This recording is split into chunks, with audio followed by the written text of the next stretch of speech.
And we are back. It's been a little while. I actually tried to shoot this video about a week ago, but I was coming off some illness, so I was like trying to talk and I was dabbing at my nose the whole time because of a head cold. But hey, I survived a trip to Europe. The ghost just blew the door open, so hopefully nothing else happens here. We are in October now. I'm recording this October 1st. I think we're going to... everything should be uploaded here the same day and everything, so I don't think we'll have too many troubles there. But anyways, I wanted to get into some updates, of course, since our last video, because even though I tried to make it clear, those last videos were shot before September 1st, so it was before we'd had Telluride, before we had TIFF, before we had Venice really in full swing. So, really quick, I think we'll just kind of recap the festivals really quick, kind of talk a little bit more about the films that premiered at these festivals. Not so much because Anora played at a couple of them, but that had premiered at Cannes. We didn't really learn anything new from the screenings there at Telluride or at TIFF for that film, for example.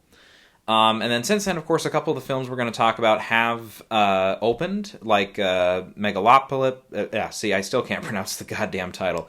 Megalopolis has opened. The Wild Robot has opened. I feel Beetlejuice, of course, has opened. What's the other one? I feel like I'm missing one here, but we might get to it. But anyways, yeah. So we'll talk about some of the surprises, some of the big hits, some of the ones where it's like, hey, I didn't have it on my calendar there, stuff that I was like, ooh, something like that. And there's a couple that hit really hard from the festivals that now it's like, oh, that's in for, a few prizes and stuff. So obviously, yeah, we're going to get to those. Okay, so we'll start with some of the stuff at Telluride, since that wrapped up first. That's just the order I have this in. So of the films that premiered there, I guess we'll start with Conclave, which I think is a really solid contender in this race. I've had it near the top since the beginning of the year. It came out 92% on Rotten Tomatoes. Average rating is 7.8 out of 10. Also played at TIFF. Sounds like Ralph Fiennes and Stanley Tucci and Isabella Rossellini are all pretty... I mean, they're solidly in the race. Rafe might end up winning Best Actor, which I had him as the early frontrunner, so I'm kind of glad with that pick for now. Obviously, we've got the whole season to go, so that could go sideways very quickly if we get a couple other contenders that pop up and start winning, say, at the Globes or so on and so forth. But Rafe, he's been one of those actors, he's been around. I think his only major win at one of these major awards, he did win BAFTA, as I recall, for Schindler's List, which makes sense. He's a British actor and everything. But... yeah, aside from that, he's been nominated a couple times. Really, his last nomination at the Oscars was almost 30 years ago for English Patient, but he's been a solid actor since then, appearing in James Bond films and Grand Budapest Hotel and quite a few others, The Constant Gardener. So I feel like he's had that storied enough career and everything that he very well could end up being our Best Actor frontrunner. And just the reviews and stuff, some have called it a career best performance, so that really helps as well. Emilia Perez is one I'll talk about as well. This is 87% on Rotten Tomatoes. Average rating is 7.5 out of 10. While I was in Europe, a couple of the countries, this was playing in theaters. It will be out in the States here on Netflix sometime next month, I believe, sometime in November, after it plays in limited run as well. This was actually the first runner-up at TIFF as well for the Audience Award. We'll get to the Audience Award winner here after a little bit when we get to TIFF, but... a very shocking, totally off the board pick. So we'll get into that here. But as far as this one goes, it seems like it's really locked in to get 2, possibly 3 acting nominations. Director feels good. Obviously, picture feels pretty good. Screenplay, it looks like it's more on the adapted side. It was originally thought to be an original, but I guess it's a loose adaptation of something or other. So it feels like a few of those top categories are secure. I'm not sure if anything else below the line outside of maybe film editing and possibly cinematography are also going to be in play. I haven't heard much about the score. I don't know if that's going to be an immediate frontrunner or not. But I think between this and maybe The Piano Lesson, these feel like the 2 big Netflix contenders this year, with probably Emilia Perez being the top priority of those 2 at least. So one of the first ones I'll talk about here that we did not talk about at all because it wasn't really on my radar, and that's Maria, which is a new film with Angelina Jolie. She plays a famous opera singer, and it's set, I believe, near her death sometime it was the 60s or 70s. I'm going to pull it up just to make sure. But it's Pablo Larraín, his new film, and he has done very well with his last couple films, at least getting his lead actresses nominated. Now, the first one, of course, we'll talk about a little bit is Jackie, which Natalie Portman got nominated for. It also got a couple tech categories as well. And at one point, it looked like Jackie might be like a middle-of-the-road contender for Best Picture, might end up with 5, 6 nominations somewhere in there. It ended up with 3, kind of disappointed a little bit. And then there was Spencer, of course, with Kristen Stewart. And that one really struggled once we got going. Kristen Stewart was the only consistent nominee, even though she missed SAG, even though she missed BAFTA, which in retrospect probably isn't too big a surprise. It's not a very flattering depiction of the rest of monarchy and stuff around the time. And of course, Kristen is not British, so playing a legend in recent legend at least in British history and everything. Usually it's frowned upon a little bit. The Brits are a little sensitive with some of their history stuff. Like I remember Imitation Game, which I thought was clearly the better film that year in 2014, lost like Best British Film to like The Theory of Everything, which is a more light adaptation of the life of Stephen Hawking and everything, which I just really struggled with that movie. It was not one of my favorites that year. Not that it was a horrible film by any means. It wasn't like bad, but... and Eddie Redmayne was fantastic, and don't get me wrong, but yeah, I think we've, you can go back to my videos at the time and stuff. I was not especially in rewatches, that movie did not hold up for me very well, and even on the initial watch, I was not very impressed with its whitewashing of his personal life, just to say the least. But anyways, back to Maria though. So with this one, I also read that Jolie took up, I think it was 6 or 7 months of training to help prepare her for the singing sequences, which would lead me to believe that a majority of her stuff is her actually singing, which I always think that's the best route to go, as long as the actor is able to do it, or actress in this case. Which, instantly I'm like, boom, best actress. Definitely she's getting nominated. Now, I think with this one, we could see it get in for a couple tech categories. So even though it's not, I always harp on the if you're a film that's really leading to get one nomination, like you're especially in an acting category, sometimes you slip through the cracks. We've named hundreds of examples, I feel like, in the past. Spencer, though, on the contrary, is one that I think a few people had possibly getting a couple nominations here and there. Kristen Stewart ended up being the only nomination. So, it's possible. I think the cinematography is also, I've heard a lot of people say the cinematography is really good. It's Edward Lockman is the cinematographer who just got nominated last year for El Conde. So, he's been in the branch recently, and of course the cinematographer's branch loves to renominate previous nominees. So, if this one in particular starts getting a couple nods late and then gets into like the Cinematographer's Guild, I would say go ahead and put it in for cinematography as well. Aside from that, I haven't heard a lot of buzz about this one breaking into Best Picture or anything. The reviews on it were still pretty good. 75% on Rotten Tomatoes, the average rating of 6.6 out of 10.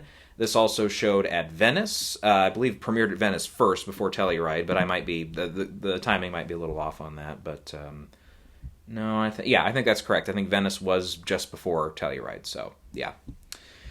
But yeah, I think definitely for now, Angelina Jolie is in a really solid spot there for Best Actress to get at least her, it'd be her third nomination. So, okay, we'll talk about a little bit about this one, Memoir of a Snail, which is 100% on Rotten Tomatoes. Average rating is 9.1 out of 10, so it's one of the better reviewed movies out of all these festivals. And it really feels like a really solid pick for getting into Best Animated Feature this year. Which we haven't talked extensively about that category yet, but we'll probably get into it sometime this month. Maybe when we might take a stab later this month at a couple of the tech categories as well and stuff. But usually for the first couple months, I'd like to reserve it to the top 8 categories only, just so we don't get way too ahead of ourselves as far as that goes. Especially since a lot of those lists for the tech categories, when we finally get the technical nominations out, as far as the short lists, then we have a much better idea of what's in the running and what's not in the running. So I don't want to hype myself up and everything and say, oh, this, and then it turns out like none of them are on the short list. That usually is what happens. But anyways, Memoir of a Snail, though, it feels like one of those, it's a stop motion film. Usually the Academy likes to go with 1 or 2 stop motion films every year or two. They love not only including the big studio films, but including some of these smaller films that are not really hugely broadcast in theaters. They're not opened in 4,000 theaters at once, and so on and so forth. So, yeah, I think that one's in really, really solid position to get nominated. Okay, let's see here. Sorry, I skipped. There it is. Nickel Boys is the next one. This one is 82% on Rotten Tomatoes. Average rating is 8.7 out of 10. And this one, I feel like this one could very much be like a women talking type of performance as far as Oscar nominations go. It's going to be in play for an acting category, maybe 1 or 2 acting nominations, screenplay, and picture. I don't see it as a huge contender as far as getting 8, 9, 10 nominations. I just don't see it getting up to that level. And there was actually a couple reports I read of, I think it was off of Deadline. Deadline or one of those other ones, where a couple people saw the film and they said, I can actually see Oscar voters really struggling with this one. It's a movie that supposedly does not have a very... it's not a very enjoyable movie, in a way. It's not one that the subject matter is one you would go back to the well over and over again and say, it's such a rewatchable movie. The same, arguably the same way something like 12 Years a Slave or Nomadland, for example. It's like you don't really, not because those two are like instantly compatible. I'm just saying, just as a general example, both of those are films that like generally you see once. You don't necessarily need to see it over and over again because they're either a hard watch or it's like you get so much out of it the first time that it's not really one that holds up as well in rewatches, which was the experience for me with Nomadland at least. But yeah, with Nickel Boys, it feels like it's more like the 12 Years a Slave example because it does have to do with race relations in the, I think, the 60s and everything. But yeah, we'll probably talk more about that one later. The Piano Lesson, which... showed up at 96% on Rotten Tomatoes. Average rating is 7.6 out of 10. This one also played at TIFF. Sounds like it's another pretty great adaptation of a August Wilson play. And with this one, Danielle Deadwyler immediately jumped out in all the reviews. Sounded like she was really standout there. And in supporting actor, my initial thought was Samuel L. Jackson had a bigger part in it that would kind of lend himself to a nomination. Seems like that's not the case. Ray Fisher is actually the one who has a supporting role in the film. He's the one that kind of stole a lot of the thunder. So if anyone from supporting actor is going to get in for that film, I think he would be the one. But I've not, as soon as the film started showing up in reviews and stuff, I didn't read anything about Sam Jackson. So it sounds like that's maybe not a role that he's going to be front and center for a nomination. So... that being said, I don't think it's a strong contender for Best Director, coming from, I believe, one of Denzel's sons. I don't think we made that clear last time, but yeah, it is one of Denzel's sons that's directing it. And I don't know, I mean, a screenplay is still in play, and maybe 1 or 2 tech categories, but I don't see this as like Netflix's like 8, 9, 10 nominee film. Emilia Perez might be a little closer to that because I think it will do very well in those top categories, especially the acting categories and everything. But, yeah, for now, I'm saying Piano Lesson. It's probably one of those that can get a Best Picture nomination, but miss out on a couple of those other categories, but still end up being a respectable nominee and stuff, as far as the number of nominations. Piece by Piece. We'll talk about this one a little bit. 95% on Rotten Tomatoes. Average rating is 6.5 out of 10. Also played at TIFF, and I believe was one of the opening films at TIFF. And, again, I feel like the same thing that I said last time kind of applies here. It's one... I'm not a strong believer in this one getting an animated feature nomination. It's just they've ignored or just chosen not to nominate the Lego movies in the past. I don't see why this one would be any different.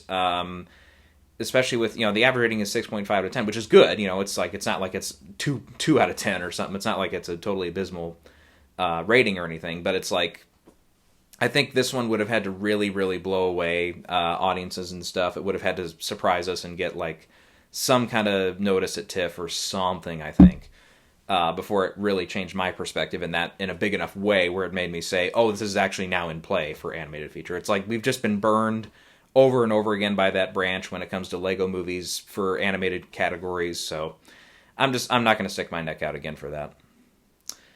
Saturday Night is also one that premiered at, I believe it was at Telluride first, and then it also played at TIFF. This one has actually opened as well. It's in limited run, and it had one of the better per-screen averages of the year, which is a good sign. 79% on Rotten Tomatoes, average rating is 7.1 out of 10. And generally, again, I'm a little unsure about how this one's going to do. Like, I think this one can do very well at SAG and get an ensemble nomination, clean up at the Golden Globes and get maybe 2, 3, possibly even 4 nominations. But I don't know if the Oscars are going to stick around for it. This feels like one of those weird films like that. I just feel like it's one that could be looked over, in a few key categories. Like, I can see it getting a screenplay nomination and then missing everything else at the Oscars. On the other hand, I can see it getting, picture, screenplay, maybe a tech category, and that's it. It just feels like this one is kind of a little all over the place. Yeah, so we'll see. But definitely for SAG, I think it's definitely more in play there. It's a big enough ensemble and everything, and it's some TV actors, and it's based off of course, doing the first Saturday Night Live episode, so it's around TV. There's so many TV voters and people that are under the television jobs in the SAG-AFTRA Foundation and stuff that, or maybe not foundation, but whatever, that end up voting on this for at least the initial nominations and stuff, that I feel like this is one that'll go over really well with them. Okay, what else? September 5. This is one that has kind of crept up the list a little bit here. It's a 90% on Rotten Tomatoes. Average rating is 6.4 out of 10, and it has to do with one of the Olympics. Hold on, I'm going to remind myself here. It's the Munich. Yeah, the Munich Olympics. So 72. I couldn't think of the year. We see the Munich film by Spielberg. So it's not exactly obviously the same material. It's actually kind of has more to do with like a war room type situation with the ABC Sports crew and how they're going to cover the events and stuff, which it sounds like it's going to be a pretty solid movie and stuff. That's something I would definitely sign up for, and sounds good to me. I think that's a very interesting perspective to tell that story, especially, again, since Munich, I thought, was such a great film. So underappreciated in many respects. Personally, I really liked it. Haven't seen it in a few years, so maybe in retrospect it won't hold up as well, but man, I remember when I saw it, some of those first scenes were so good, and then it just kept going, and it kept getting better and better, and yeah, I just really liked that one. So, still, I've heard a couple people say, "Yep, this is Peter Sarsgaard in particular is fantastic in it. The screenplay is really good." So yeah, this one I feel like it does need to land some early momentum. I don't know if it's going to get many critic awards, like regional awards, as I always call them, which is like, getting a notice or two at like New York Film Festival or LA the New York Film Critics Circle, for example, or LA Film Critics Awards, stuff like that. But that being said, if it lands a couple nominations at the Globes and surprises us, which they now, again, remember like last year, they have 6 nominees per category now. That leaves the door open for a couple surprises and stuff. But, yeah. I think it's one that if it gets some of those and starts on some momentum there, it could creep up on us and get a couple nominations at the Oscars as well. But it's a little wait and see for me before I start putting it into a lot of categories. Okay, so I think that's basically everything that premiered at Telluride. Next up, we'll go to stuff from Venice. We'll start with the Golden Lion winner, which is The Room Next Door, which is Almodovar's new film. 95% on Rotten Tomatoes, at least when I checked it last, which is had an average rating of 7.5 out of 10. I'd heard, there were some critics that were not as impressed with this one.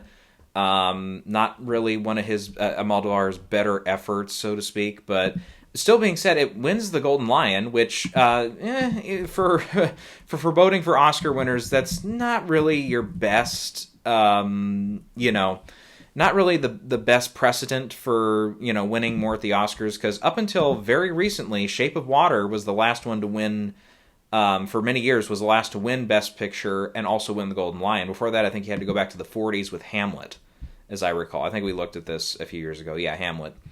And then since then, just to kind of recap really quick, we've had Roma, which came probably pretty close to winning, but that didn't win Best Picture in 2018. Joker won in 2019. That did not carry over. Nomadland did carry over from 2020, so yes, that one counts. We had Happening in 2021, which, that one didn't even register on the Oscar vote. I don't think it qualified that same year. All the Beauty and the Bloodshed won in 2022, and that one got some momentum that year.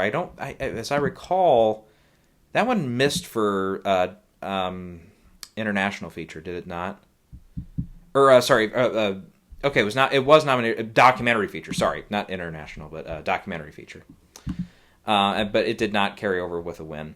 And then last year we had Poor Things win, which did end up getting the best best picture nomination, and it actually was second or third as far as most nominations. But ultimately did not quite carry over to a best picture win. But anyhow. That being said, I don't think this was one that I looked at and was immediately jumping to the top of my list. I feel like it's still in that 11 to 15, maybe 20-ish range for Best Picture. And both Julianne Moore and Tilda Swinton have been I forget who it was that released it. Is it Searchlight? Who has this one? I think we tried to look it up last time. I forgot already. It's Warner Brothers? That doesn't sound right. That doesn't sound right at all. No, I don't think that's correct. One of my sources here says Warner Brothers, which this does not seem like a traditional Warner Brothers movie to me. But yeah, it's I don't know. I don't know if both of them are going to get in. I think I can see one or two of them getting in. Julianne probably being the more likely one. I just nothing against Tilda or anything, but I just think based off the reviews and stuff, it sounded like Julianne had more of the showy part from a couple of things I read. But this one also played at TIFF, and with the Golden Lion winner, I feel like it's more in that camp of it could get nominated, but I don't see it winning Best Picture as well. Next up, we have Baby Girl, which, again, was not one I don't think I had on my radar very well. That's Nicole Kidman and Harris Dickinson star in this one. It's kind of a little bit of a forbidden romance type of story. But, boy, it sounds like Nicole Kidman delivers a hell of a performance in the film. The average rating is 7.6 out of 10, 93% right now on Rotten Tomatoes. This one also played at TIFF as well. And with Nicole, I personally, a couple of years ago for the Being the Ricardos film, I would have voted her Best Actress that year, personally. Now, nothing against, who was it that beat her? Was that, it was Jessica Chastain, who I thought also was really good in her film. She was one of the highlights of her film, The Eyes of Tammy Faye. But personally, I would have voted for Nicole. I thought she, playing Lucille Ball and really just being so good in the role, and her chemistry with the other actors and stuff, especially Javier Bardem, was so good that you just bought that she was Lucille Ball. And I know it's a film played only in the acting categories, disappointed for director, and not that I had it in, but didn't get the director nomination, didn't get picture, didn't get screenplay somehow. It was a kind of weird performance. J.K. Simmons, who'd been kind of bandied about a little bit here and there, he got nominated. It was oh, wow. So I thought, okay, that's a great sign. And then it just disappeared for the rest of it. I don't know. The Oscars seem to have a kind of hate relationship with Aaron Sorkin, unless it's something like Social Network or some of those other examples, like Molly's Game in a very weak year. I believe that one got in for screenplay, for example. But yeah. Anyhow, this one, though, with Baby Girl, it sounds like it's it's Nicole Kidman, and that's probably about it. I haven't heard much buzz on Harris Dickinson outside of him possibly getting nominated for Blitz, which I think seems like the bigger player to me. But yeah, I think Nicole is definitely, she's in a position where she can break into the 5 for sure. And when we get to my updated Best Actress list here in a little bit, I'll let you know if she makes the cut or not. Probably the biggest, and I mean the biggest land, though, out of all these Fall Festival films, the one that kind of came up and now it's this has cemented itself now as a Best Picture contender, it's The Brutalist, which is one I had not heard about, and I'm gonna have to remind myself here the name of the director, because I've not seen any of his films previously, I don't believe. I'll remind myself here just to make sure, but where's his? No, I've not seen any of his. But Brady Corbett is the director here, and it's a Holocaust story. over 3.5 hours long, which at first I thought was going to be, when I heard about it, I was like, ooh, that might be a detriment to the film. Turns out, no. This is something of a masterpiece. It's 98% on Rotten Tomatoes. Average rating is 9.1 out of 10. Also played at TIFF, and it sounds like this could end up being. I don't know if it's going to break 10 nominations, but if it goes really well in some of the tech categories, this could end up getting close to double-digit nominations. It seems like picture and director are really solid. 3 acting nominations, with Adrian Brody, Felicity Jones, and Guy Pearce all delivering some have called career best performances. Wow. Original screenplay, seems like it's a good bet. So you're already up to 6 nominations there. Damn. And then on top of that, it sounds like some of the technical aspects could very easily get in. The editing, some have said the musical score is really, really nice in this one. It just sounds like one of those contenders that could break closer to 9-10 nominations. A24 has this one, so again, and it seems like I'm also seeing Focus Features. They don't really, they might have teamed up for 1 or 2 things, but yeah, this could end up being one of their biggest players this year, even with, they have a Nora too, do they not? Or am I thinking of, or is that Neon that has a Nora? I forgot already. Hold on. Let me triple check here. Almost there. Well, I know A24 has Sing Sing. Queer. Queer is the one I'm thinking of. That's A24. But no, Neon has Anora. That's right. Yep. Okay. But yeah, we'll get to Queer. Queer is also one that played at the festivals here as well. But Brutalist. Wow, that just seems like it's really going to land here. Now Brady, his previous credits include stuff like Vox Lux, if I can pronounce it right.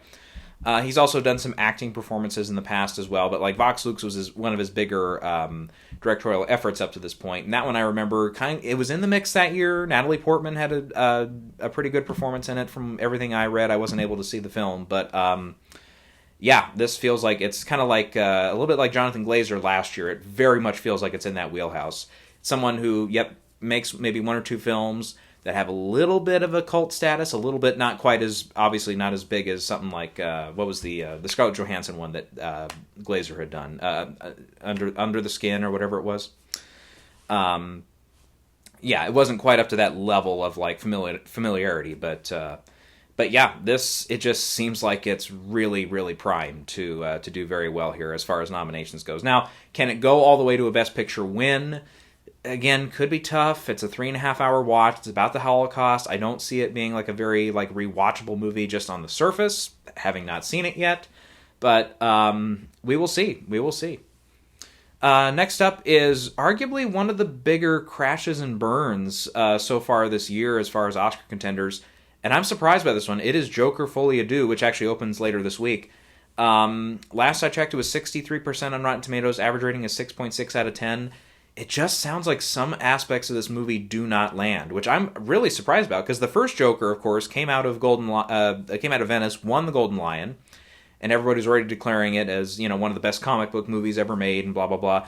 It also played, as I recall, was it Telluride or TIFF? It was some of those other festivals, and the reviews kind of came down. It was weird. It was one of those weird ones where it premiered and did very, very well at one festival, and then another festival, once some more critics got at it, they didn't care for it as much, and it kind of, the overall tomato meter dropped, and the average rating dropped significantly and stuff, because it was already at like 8 out of 10, then it came down to like a 6.9 out of 10 or something like that.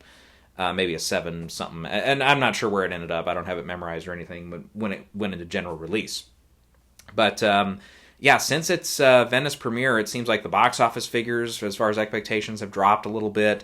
The excitement on the movie has cooled off a little bit. I'm still going to see it and everything. I still think it looks pretty good.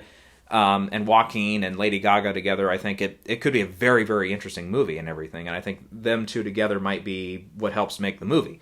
We'll see. But, boy, as far as Best Picture, as far as possibly Best Director, and some of the acting races and stuff, which Lady Gaga ended up going supporting.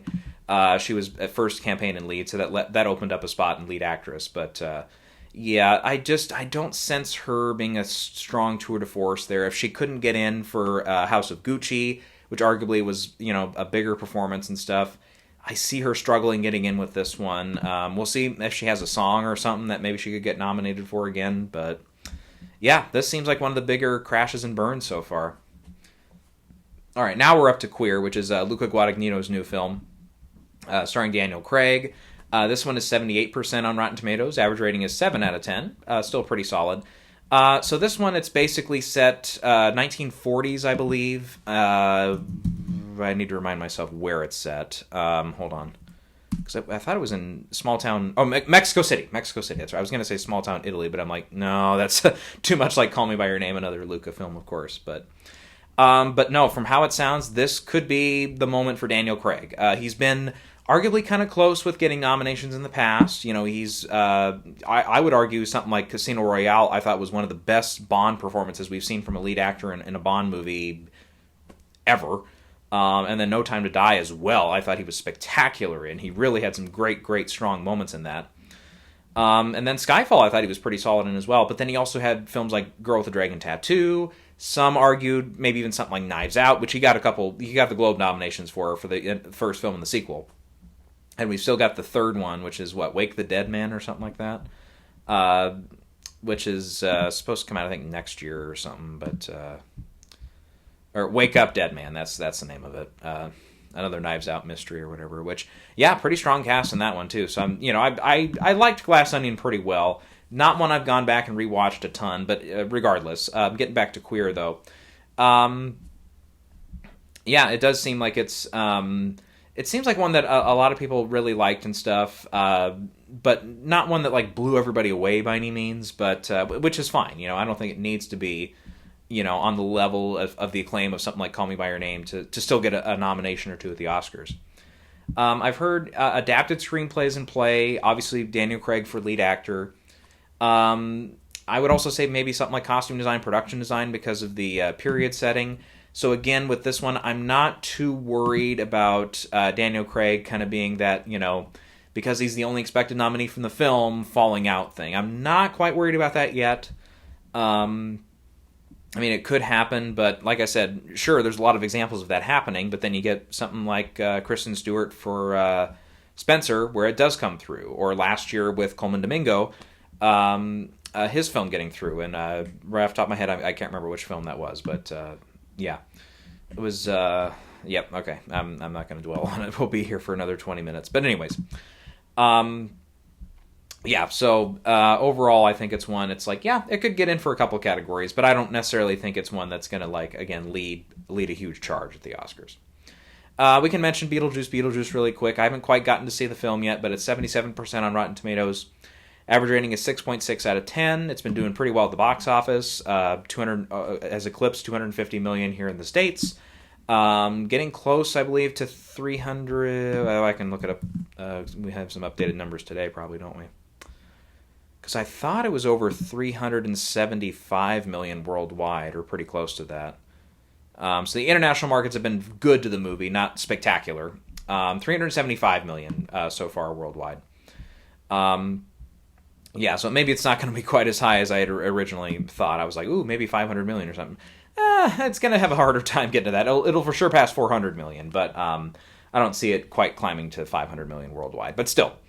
It could come close to hitting like 275 or 280 million here in the States, domestically at least. But again, outside of Smile, you don't have too many, big brand horror films coming out. Some of the smaller ones have come out, like what was Never Let Me Go or whatever it was, the Halle Berry one. Didn't make much of a dent at the box office. So if people want scary stuff, Beetlejuice, even though it's a comedy, it's probably the closest you're going to get. All right, just a couple more here from Venice. Some more woes for Kevin Costner with Horizon American Saga Chapter 2. 30% Rotten Tomatoes. The average rating is 5.1 out of 10. It just sounds like it's more of the same from the first one, which ended up, I think that's going to be on my worst of the year list. It just was not a great film. It got better as it went, but some of the opening stuff I thought was really bad. With this one, it's an even longer film, surprisingly, because when I first looked at a couple of the things, it said it was going to be about 20 minutes shorter than the first film. turns out it's about 15 minutes longer than the first film, which, oh man. I don't know. And we still have no word whatsoever on what the release pattern here is. We don't know if Warner Brothers is going to drop this on Max. We don't know if they're going to sell it to Netflix. We don't know if they're going to shelf it completely and whatever, or if they're possibly even going to risk trying to put this one in theaters and lose some more money on it. And Kevin Costner would also lose a little chunk out of his personal piggy bank as well. I don't know. I just... It's just, I think this one, if his series is going to continue, because he's planned on making 4 films, and I believe there's if I read correctly, they have started shooting some of the 3rd and possibly 4th segment as well. It's going to be tough. I think I don't know what they're going to do with it. But that being said, I'm kind of morbidly curious to keep following this franchise, because it's like, I just kind of want to know how some of these storylines could possibly overlap. It just felt like they were so disparate in that first movie that I'm like, I don't know, but it could be interesting to see where it goes. And the last one that was at TIFF was Wolves, which is, I believe, opening soon, or will be available soon on Apple if it's not already. 70% on Rotten Tomatoes, average rating is 6 out of 10. It just seems like a fluff movie, nice little, comedic thriller, if you will, if that makes sense. Kind of, comedy, if you will. With George Clooney and Brad Pitt. But, not much else to report on that. It might have a slight chance at getting a nomination or two at the Globes, but I don't see it getting much past that. All right. So, when it comes to TIFF, our audience award winner, out of nowhere, is The Life of Chuck. Who had that on their bingo card? Anybody? I don't think so. This is it's a loose adaptation of a Stephen King novella, I believe. I think I read that. But as far as Rotten Tomatoes goes, 86% on Rotten Tomatoes. Average rating is 7.4 out of 10. I have heard some compare it to Green Book as far as a kind of unexpected audience award winner and stuff. Unlike Green Book, though, with that one, once I kind of saw once it got that prize, I could kind of see a path to it getting, okay, Viggo in, the film in for picture, the screenplay in, obviously Mahershala Ali for supporting actor. I could see a scenario with that. With this, I'm not hearing a lot of buzz, because Tom Hiddleston sounds like he's not in it for the whole movie. He plays an older version of the Chuck character, so he's only going to be in maybe half the movie, or maybe a little more than half. I've heard Mark Hamill's in it, and I've heard Mark Hamill actually is pretty fun in it. A couple people have put him in on Gold Derby at least, but I don't know. I just don't see really where the biggest opportunity for this film to land multiple nominations is going to be, outside of one aspect, and that is the screenplay. A lot of people said the screenplay could get in. So, yeah.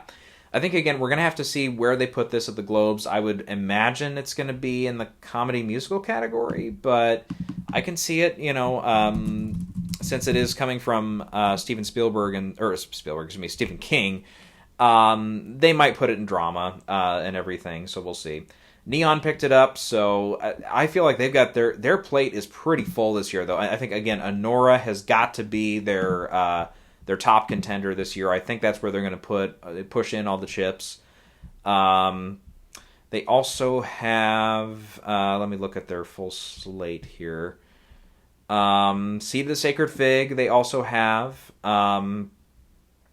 They don't have a date for it yet, but Life of Chuck, if it ends up being eligible this year, I just feel like at this rate, I would say go with Anora. Just go ahead and go with Anora. It's a Palme d'Or winner. It feels like it's in a nice spot right now for the Best Picture category, where I don't know if it's necessarily the immediate frontrunner, but it certainly seems like it has picked up steam here in the last few weeks, also showing at TIFF, and was actually the second runner-up at TIFF, first runner-up being Emilia Perez.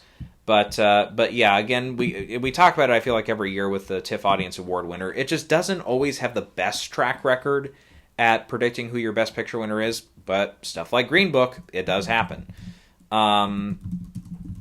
Let's see here. I'm going to pull up, just again to remind ourselves of some of the previous winners here. Going back to, let's go back maybe a little bit before Green Book. We had like Room in 2015, picture nominee, but didn't win. La La Land 2016, won for a couple minutes, and then they pulled it back and said, nope, it's Moonlight. Three Billboards, which I thought was going to win that year in 2017. Nope, didn't win. Green Book, which did win. Jojo Rabbit, which I thought was really spectacular. Obviously, Parasite was the better film, but yeah, Parasite ended up winning Best Picture. They did get Nomadland correct in 2020. Belfast in 2021 was a nominee but didn't win. Fabelmans in 2022, a nominee but didn't win. And then last year, American Fiction, which kind of more or less the big push for the film kind of started with the TIFF winner here for Audience Award as well. Ended up being a picture nominee and ended up, 5 nominations, but outside of screenplay, it couldn't get a win. But yeah, this year I feel like with Life of Chuck, it's Neon already. Again, they have Anora. I just don't know if that's the right play to also put this one out the same year, or if they do. I mean, again, it's going to be adapted, so it's not going to compete in exactly the same categories as Anora, which is good. It doesn't have like a lead actress contender for Life of Chuck, so they won't overlap in that category. Yeah, I mean, I can understand them wanting to push it a little bit, but again, I think Anora is the bigger play. Okay, a few more we'll talk about here that were at TIFF. The Deb. I don't remember this one at all. What the hell is this one? I wrote down the name. Yeah, I really don't remember what this was. Rebel Wilson directed this. It's stage musical. Yeah, okay. 82%, average rating is 6.1 out of 10. I don't think this one's even been picked up for distribution yet, but because of the director, I guess we'll mention that one. Yeah, I don't know. Next up, 68%, average rating is 6.5 out of 10, is Eden. I also don't remember when I wrote this one down what this one's about. Okay, here I've got it. This one is it's a Ron Howard film. Ana de Armas, Vanessa Kirby, Sydney Sweeney, Jude Law, Daniel Bruhl, Richard Roxburgh, so a few actors in it. Set in the 1920s. I think it has to do with Nazism or something. Something or other. But, yeah, I don't know. Ron Howard, I feel like his last 2 films, they've just not been Oscar players. But this one at least showed a TIFF. Then we've got Megalopolis, which is 51%. Last I checked on Rotten Tomatoes, average rating of 4.6 out of 10. And has not done well at the box office, which I think a lot of early figures already showed us. Yeah, this wasn't going to be a huge blockbuster for Francis Ford Coppola. I haven't seen the international numbers yet, but I believe it opened internationally about the same time as it did here in the States. I was expecting the international numbers to be a little better because, I just feel like it's a movie that overall would do better overseas, but yeah, we'll see. But yeah, already it's not making a lot of money. The reviews are very mixed on it. It obviously had that huge fiasco with the marketing campaign that just absolutely sunk it right out the gate from being looked at as anything other than a big joke. So, yeah, not a strong feature for that one.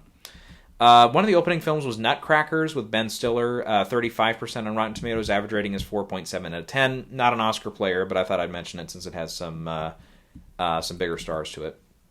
One that did hit very well, though, was The Wild Robot, 98% Rotten Tomatoes.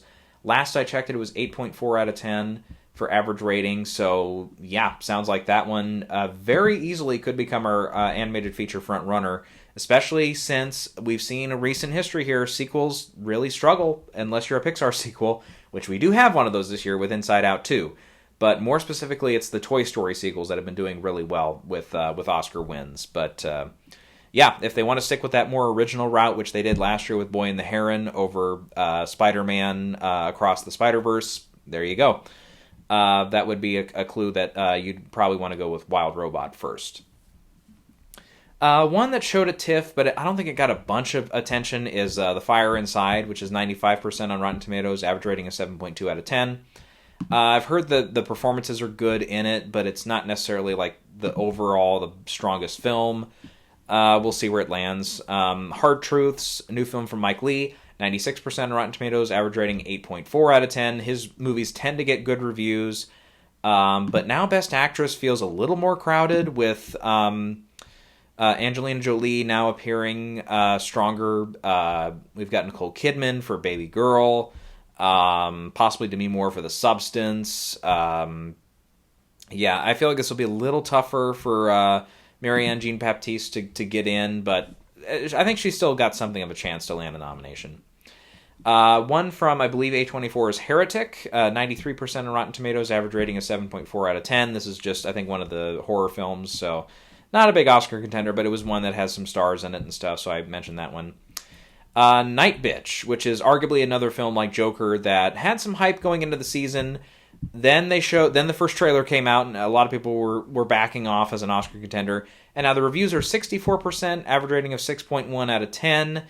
And yeah, it sounds like Amy Adams might get in because of her previous nominations. But outside of that, it is really going to struggle.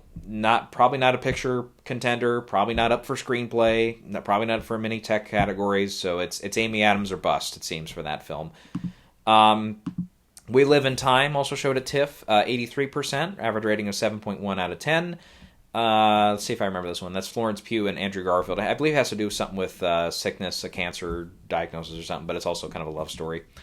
It seems like one that's, it'll be an also ran. I don't really seeing it as a big Oscar contender. And the last one, which, again, I believe we just mentioned a little bit, was The Substance, which also played at TIFF. 90% Rotten Tomatoes, average rating 8.2 out of 10. It has opened. Again, not a spectacular box office haul for that one, but I don't think that's really the expectation for that film. Some strong reviews. Demi Moore supposedly has gotten some of the, again, better reviews of her whole career. Margaret Qualley is also supposed to be really good in the movie as well. Some very disturbing material I've heard from the film. So when this opened and stuff, I don't think I'm quite going to be able to see this one in theaters. So I might have to catch up with it later on in the season here. But just wanted to mention. I don't know. Again, I feel like with Demi Moore, if she's going to get in for Best Actress, which again, it kind of feels more like it's in the same line, I think, as Toni Collette for Hereditary here a few years ago. It's really going to have to have the passion behind it. Enough voters will have needed to see it, and they need to get over that kind of horror bump, if you will, which, some films have done, arguably Get Out, and some films like that. But it's just not extremely common for the branches to go out and out for a big horror movie and stuff. And even this one, it's not on obviously the same box office level as something like Get Out, or you could argue Silence of the Lambs back in the 90s, so when those films were big with their hauls, or even Sixth Sense, of course, that was another huge box office juggernaut, but that ended up getting a bunch of nominations. But okay, I think that wraps up the festivals here. So all of that under consideration, let's go ahead and let's do an updated list for myself for what I think is in, and right now what could be on the outskirts of getting nominated at the Oscars. So for Best Picture, I'm just going to stick for now with Blitz as my number one pick for now, as the kind of early safekeeping kind of placeholder. The first trailer came out, looks solid. I mean, nothing spectacular. Some of these trailers, I think, for some of the Oscar contenders, they come out, and it's like, it looks okay. Like, I think of, let me think here. Let me try to think. In recent years, I was like, there's a couple trailers that have come out where it's like, the trailers were okay, but then the movie ended up being even better. I can think of like The Fabelmans, for example. That's one. The trailer was good, and I still like the movie. I wasn't as bowled over by it as a few others. Let me think. What else? I feel like there's some better examples, but Anyways, but I wasn't immediately wowed by the trailer, but probably one other big piece of news with that one is Saoirse Ronan. Her bigger player, it seems, is going to be, acting-wise, it's still going to be for the Outrun for Best Actress, which basically she is the whole movie. Because of that, she is now in supporting actress for Blitz, which the movie hasn't shown yet, so we don't know if that's actually a category fraud or if it's actually more appropriate based on her screen presence in the film. But just based off the trailers, it does look like, maybe her son that's separated from her during the bombings and stuff. It seems like, I can understand why they would go supporting with that. Plus, obviously, it could lead to a double nomination, which that category for supporting actress, I feel like it's full enough that we don't need to peg her in as another nominee just because there's an open space or anything. But she is a 4-time nominee, so I don't quite see the same nominations 5 and 6 coming the same year, but I could be wrong. Anora is number 2 for me. I think a strong contender as well. Conclave is still at number 3 for me. Emilia Perez at number 4. The Brutalist has jumped all the way up to number 5 on my list. So I think that one's solid. Oh, one more thing. Dune Part 2. I have that one at number 6. I'll tell you what, I did, because on my trip to Europe, I did watch Dune Part 2 again. I said I would, and I have. Watched it on the plane. My feelings have not adjusted much. I had a little more respect for it this time around. I kind of, since I knew now where the story was going, because I'm not an enthusiast at all about the Herbert book or anything. Frank Herbert, I think, is the name of the author, as I recall. I haven't read the book or anything. I'm not overly familiar with the story, so some of the stuff was a bit of a surprise to me when I saw it in the film. It was like the first time I was exposed to a couple things.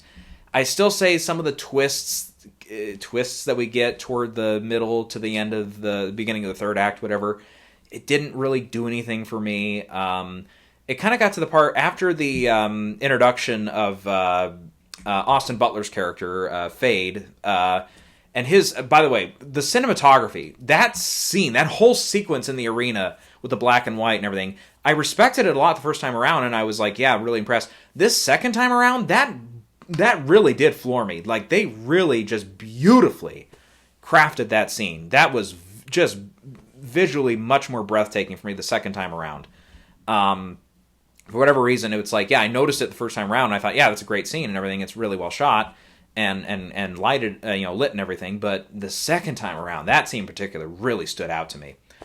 I feel like from after that, after his introduction, when I think that's around the time Josh Brolin comes back into the movie, I just feel like, again, the movie loses steam. It is overlong. I'm still not a huge fan of some of where the story goes, but at least this time around I wasn't as surprised at how much I wasn't enjoying myself as far as the story went.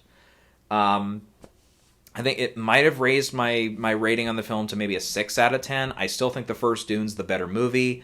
I don't see myself going back to rewatch Dune Part 2 very much more, but at least this time around I can kind of say, well, I think I've improved enough on it where I can actually recommend the movie now, so I'm not quite in the minority anymore, but I still feel like I'm lower on the movie than most everyone else. But still, I still feel like this one, again, has a shot at leading nominations. If it can crack 10, 11 nominations.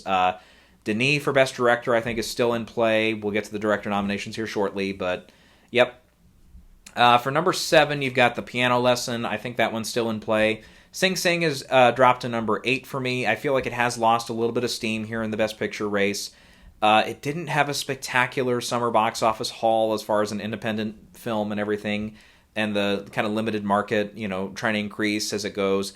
That it didn't really work spectacularly. I think it ended up with less than 3 million here in the States. So I don't know. I have it clear down there. It could eventually fall out, but we'll see. Number 9, I have Nickel Boys. Again, I have it on the same track as something like a Women Talking, where it's like if it has enough passion behind it, it can get a couple key nominations and land a picture nomination.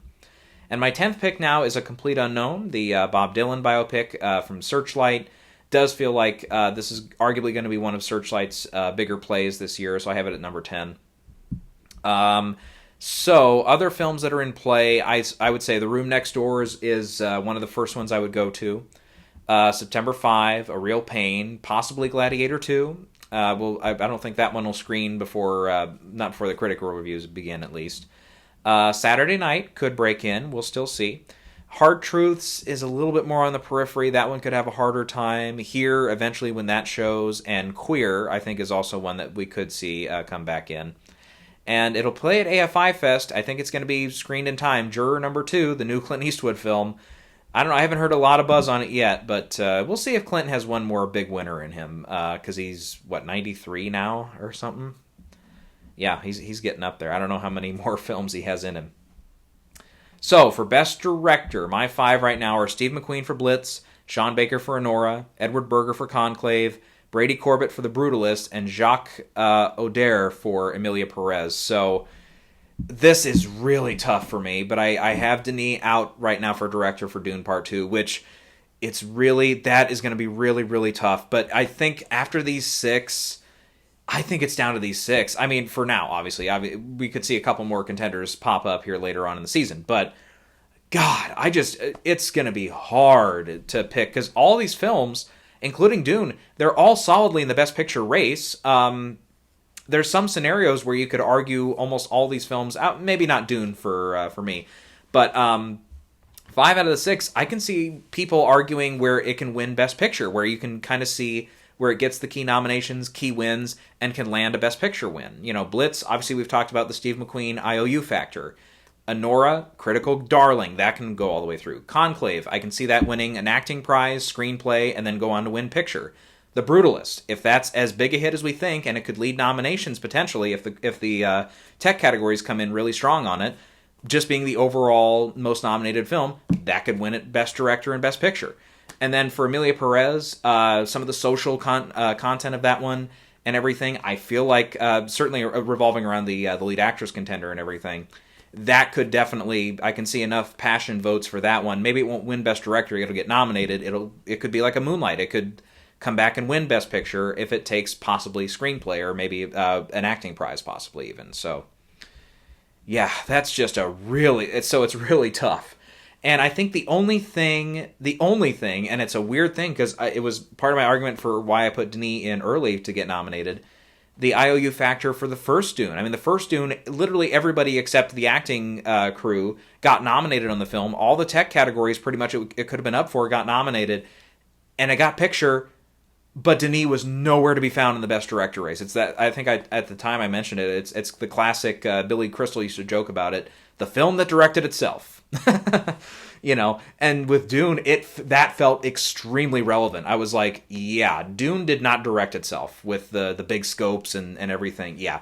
And Dune Part 2 certainly did not direct itself. Even if, again, I'm personally not as high on this one as the first one, it's tough. And really the only thing that kept me from saying that Denis is going to get in still with these all these contenders, the only thing really was just that, okay, number one, I don't have Dune Part 2 as high on my list as these other 5, and number 2, we do have precedence for him being left off the director list when it was, I guess, somehow a stronger year in 2021, but still.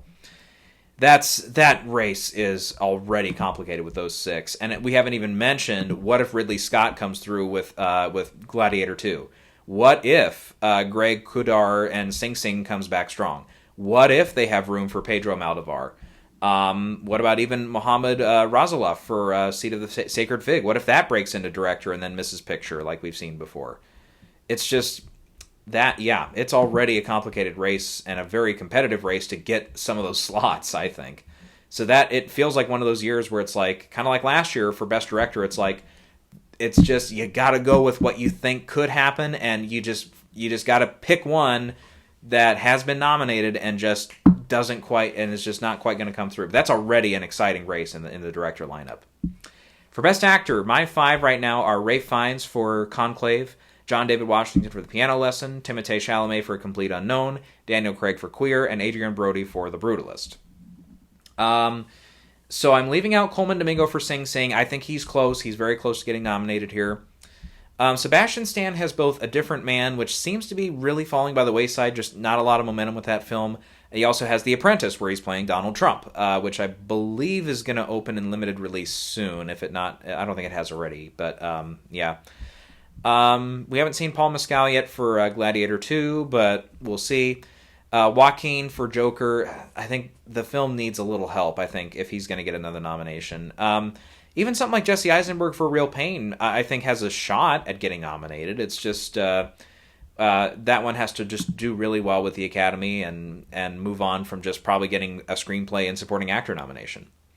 So for Best Actress, Mickey Madison is still my early frontrunner here, or placeholder, I should say, for now, because we're not technically in the early frontrunner stage yet for Anora. Just, yeah, seems like, especially with Amy Adams' film and Night Bitch itself, just being, have to lower the expectations a bit. It leaves it wide open for Mickey to kind of be the early placeholder here.